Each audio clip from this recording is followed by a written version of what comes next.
Okay, so in this video, I want to create a little web server, and you open it up and it'll just show the data that we've already got in our program. So I'm going to use a library called Flask.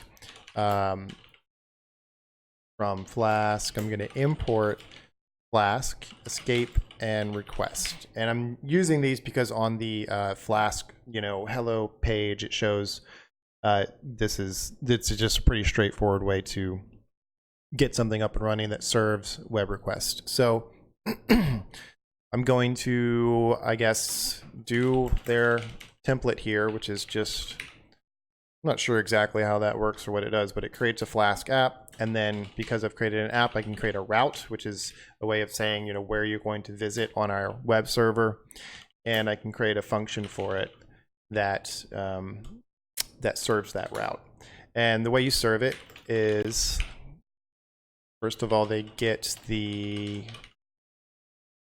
what are they getting? Okay, they're getting the name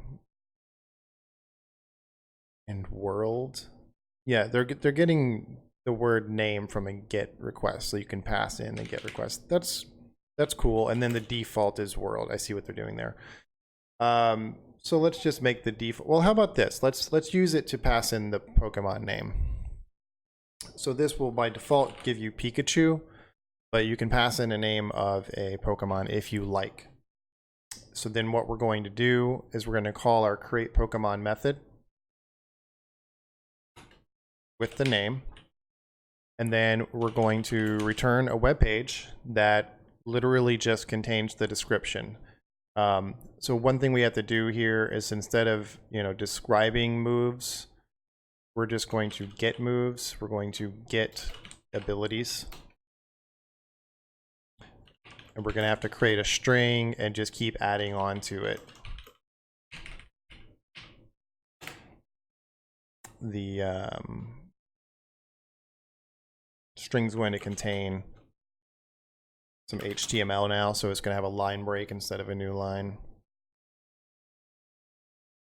And we'll just keep it to moves, I guess. It's whatever, it's simple enough. And this doesn't need to do anything anymore. They could just say hello, because we're serving up the app from a website now. Okay. So this is going to return a string that I've put together from the moves strings that we got earlier. And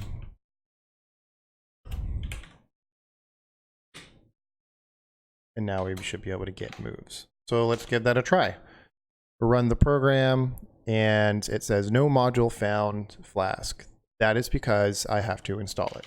So we have to go to the Hello World directory, and we want to call pip3 install Flask. And that'll just download Flask from the web. This is how you install any package in Python for the most part, is you just use pip. So we run it again, and we can see, well, it looks like it didn't fail that time. It just didn't give me any information.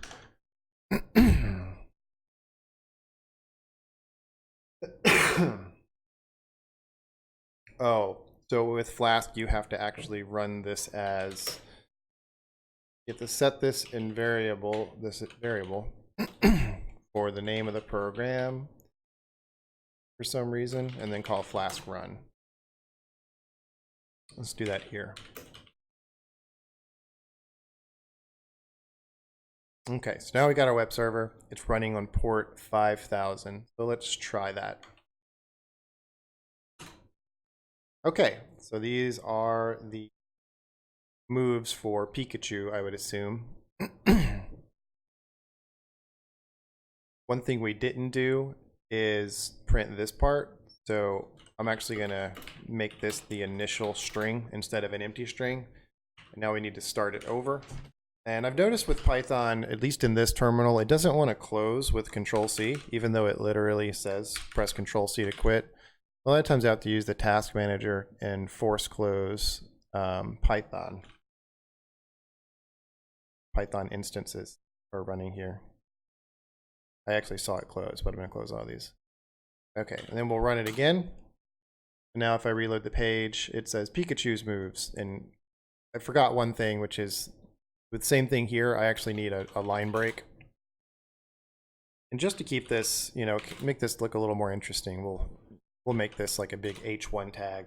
And you can even remove this and change it, with an HR that is HTML for a big, you know, fancy line break.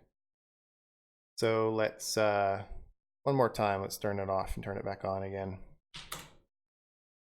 Okay, reload the page, and it kind of looks like, you know, we put together a web page. And if I type in EV, oh, I think I have to call it name EV. Yeah. It'll just give you EV's moves, and you could do this for any Pokemon. And it's just calling our request here, the hello route. This through Flask, it's calling this, and this gets the name variable out of the query parameters, which is what that question mark is. If I don't provide one, it uses Pikachu. Uses the function we created earlier to create the Pokemon object, and then it calls this get moves method, which now puts together a little HTML string describing the moves. And it should work for anything that's in that database. So any Pokemon that's a valid Pokemon is probably in that database. It's going to show up here.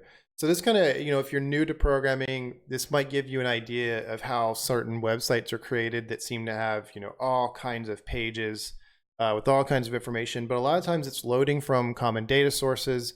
It's searching the web, or it even lets users submit their own content, which is maybe a good idea for a next video would be databases and how to write and read to them rather than just reading from APIs.